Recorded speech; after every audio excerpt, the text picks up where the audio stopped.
Got to get the water for this. This video is to show you the orchard and the kind of greenhouse growing area. See that board down there? I literally had to crawl on that to get under there, work my way through all those various trees. It's difficult to see from here what's there, but we found cooking apples, crab apples, pears, blackberries, plums, and that's all that we could definitely find for now. This is what we're calling chicken coop number 5. Only discovered this last night when we were wandering around because I could hear chickens and wondered where they were. So this is another one we got to clean out. 2 greenhouses which were not as overgrown as this when we looked in May. He's clearly just allowed everything to grow once we agreed to buy the place. So there is luckily still a little gap through here that I can walk through.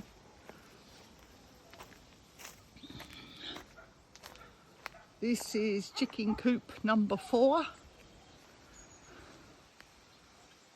And there are about 3 or 4 of these little things which are your movable ones, but we've got to kind of like fix them up a bit, I think, and figure out how we're going to use them. See, look, there's another one there that doesn't even seem to have a door that you can open. It's got a tiny little hatch you can open to retrieve eggs, but you need it with a door as well so that you can get in there and clean it out.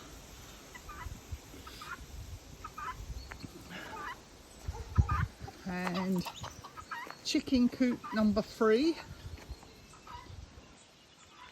What I've started doing now when I scatter my food is scatter it in the chicken coops as well, the ones that we know they weren't using, especially to encourage them to start using them. And today we've noticed they've been going in to grab the food that we've been scattering, so that's good.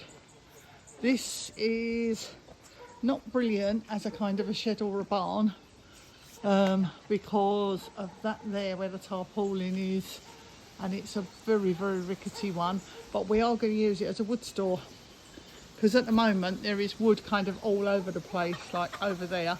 You don't really want it out in the open with the winter coming up because it will just get so damp it will take too long to dry out. That's a little greenhouse that's got no glass whatsoever, but we can always buy some poly stuff and just cover it and then move it around to the other area. He's left lots of pallet type things and drums that I think he must have bought chicken feed in. This is where me blackberries are growing. I'm going to trim that all back a bit and make it a more controlled bush, and then the fruit from it will be better. So that is the back of the barn, which at one time did have a good lean-to wood store, but it would be okay to put something in, but not really weatherproof, not if you want to keep your wood dry. And then through here, with a bit of difficulty because you get stung by everything at the moment, chicken coop number 2 needs a total clean out. I haven't chucked any food in here because it's not easy to get to. That round there is round the back of what we're calling our wood store and would lead you back to the greenhouses. Right, we'll come back out here, round here. Chicken coop number 1, which was the only one that we definitely knew they were using when we came here. Lovely little area. It's absolutely filthy dirty because they have been using this the most, and clearly no one has cleaned this out for goodness knows how long. This hen sits in a different box every day, and she actually, we've worked out, she was in that box first of all, then she went to that box, now she's in that box. She's actually rotating them day by day, and she's the one that I thought was sitting on eggs, hatching them, but she wasn't, because the eggs that she was sitting on there she abandoned the next day. Up there is the cockerel's perch. He sits there and guards the place once it starts getting dark. And this in here is where all the guinea fowl seem to like to retreat at night. There's layers and layers of dirt there, which has all got to be cleaned. Don't really like coming in here until I put my hazmat suit on and clean it all out properly, but I just wanted to show you it. Round here, we figured out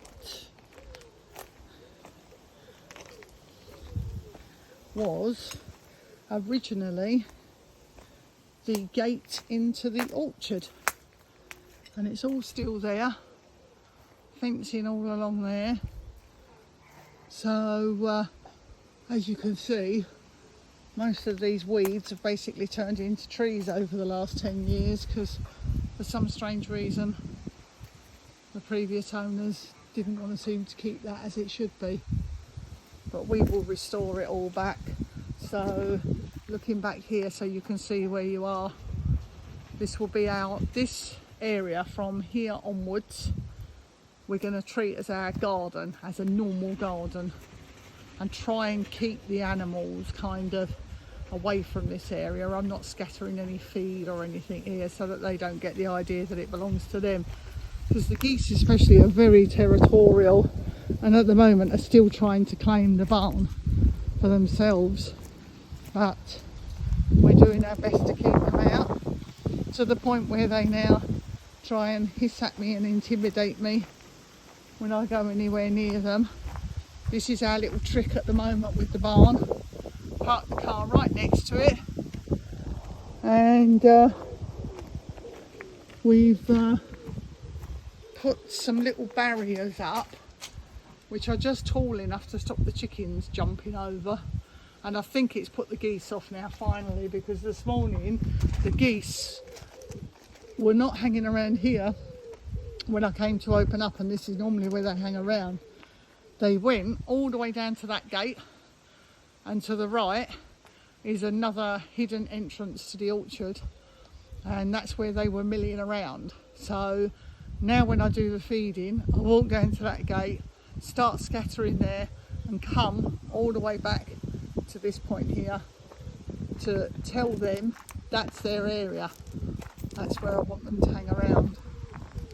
There's a funny little place that the chickens love, and it tells me, sadly, that the previous owners might not have been filling up their water bowls regularly, because what we've got coming from the static is a pipe there that goes into that ditch, and that is just for your washing up water.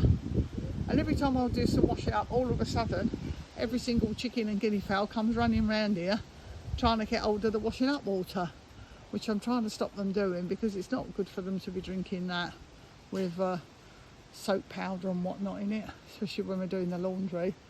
There's a little bird box there. We're going to get some bird feeders so that if we are sitting indoors on a horrible day, we can watch the birds feeding. Can't think of anything else to... Oh yeah, they've left this skip behind by chance. First of all, we thought, oh, that's a bit of a cheat, they could have got the skip taken away, but we're finding useful stuff in it. Like my hazmat suit was a brand new one.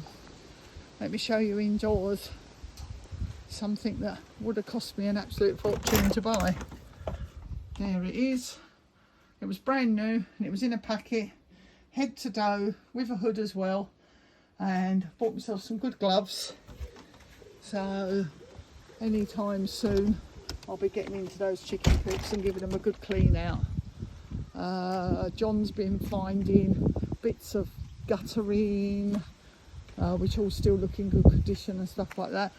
There's these two interesting looking double glazing windows that are still got their original wrapping on, and I'm guessing that somebody bought them to use and never got round to it, so we're going to salvage them and possibly put them on our make-do conservatory somehow. So I think that's everything. Bye bye.